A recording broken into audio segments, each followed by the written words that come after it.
नमस्कार, मैं हूं सच्चिदानंद वशिष्ठ। सज्जनों, हमारे सामने कई बार ऐसे प्रश्न आ जाते हैं, लोग पूछते हैं कि हमारी आयु कितनी है। आयु का जो अधिकार है वो परमात्मा के पास में है या फिर आपके कर्मों के आधार पर है।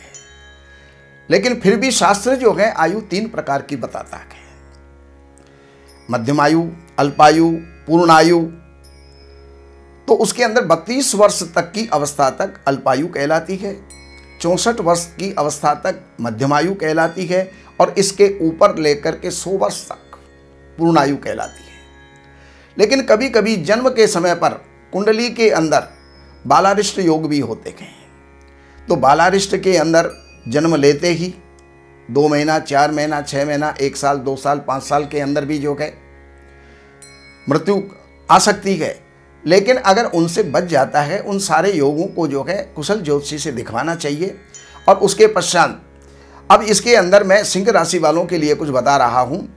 अब सिंह राशि वालों के लिए इसके अंदर सबसे पहली बात यह है कि उत्तरा फाल्गुनी, यहां पर जो है सिंह राशि के अंदर मघा, पूर्वा फाल्गुनी, उत्तरा फाल्गुनी, मघा नक्षत्र 4 चरण, पूर्वा फाल्गुनी 4 चरण, उत्तरा फाल्गुनी 1 चरण। ये जो है 9 अक्षर के अंदर मा, मी, मू, मे, मो, टा, टी, टू, टे, टो, ये अक्षर जो हैं, ये अक्षर जो आते हैं टी, टू, टे तक, ये सिंह राशि होती है। टो जो है वो अगली राशि के अंदर चला जाता है। तो यहाँ पर इसकी सिंह राशि होती है। अगर किसी का जो जन्म नक्षत्र के आधार पर जो पहला अक्षर है तो उसके ऊपर अगर कोई जन्म लेता है तो उसकी स्थिति क्या होती है कि वो जो है पहले अक्षर के अंदर धनेश्वर, दूसरे अक्षर के अंदर वो जो है तीर्थवासी, तीसरे अक्षर के अंदर अगर किसी का जन्म होता है तो वो पुत्रवान अर्थात मा, मी, मू और मे अक्षर में अगर कोई जन्म लेता है तो वहां पर जो है वो स्वपक्षहीन, मामी मुंह में और मो अक्षर पर, तो मातृ पितृ तारक, मो अक्षर पर जिसका जन्म होता है, माता का पिता का तारने वाला, उद्धार करने वाला या उनको उन्नत करने वाला होता है। तो मा, मी, मू, मे, मो। अब टा अक्षर में अगर किसी का जन्म हो जाता है तो वो जो है राजमान्य होता है। टी अक्षर में अगर किसी का जन्म होता है तो वो धन धान्य से समर्थ होता है।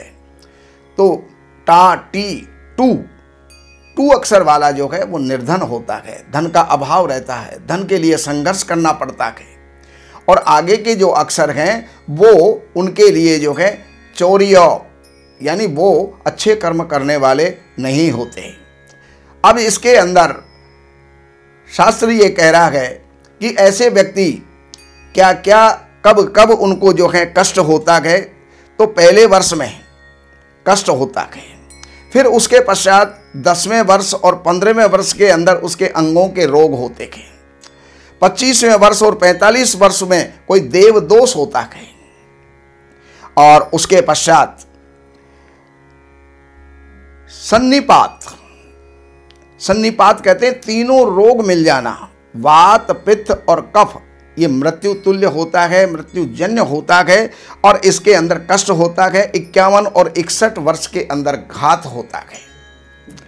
और जब इन संपूर्ण कष्टों के वर्षों के अंदर जब वो बच जाता है तो फिर उसकी आयु 65 वर्ष की होती है।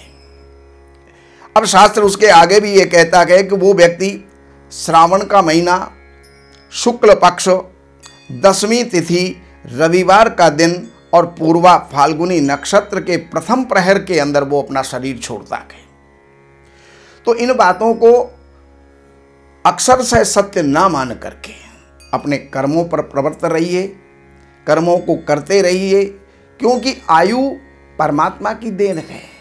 भजन और कर्म ऐसा है जो मृत्यु को भी जीत लेता है। तो ये जो शास्त्र के अनुसार मैंने आपको बताया, सिंह राशि के बारे में मैंने आपको बताया। और अगर आपको और भी कोई विशेष जानकारियों की आवश्यकता है तो इन नंबरों पर आप संपर्क करके अपॉइंटमेंट ले करके, और आप कुछ भी जानकारी लेने के अधिकारी हैं, आप जानकारी ले सकते हैं। और बाकी इस श्री वशिष्ठ चैनल को आप सब्सक्राइब करें, बेल आइकन को दबाएं, जिससे कि आपको ज्योतिष से संबंधित, वास्तु से संबंधित, धर्म ग्रंथों से संबंधित बहुत सी जानकारियां आपको प्राप्त हो सकें। नमस्कार।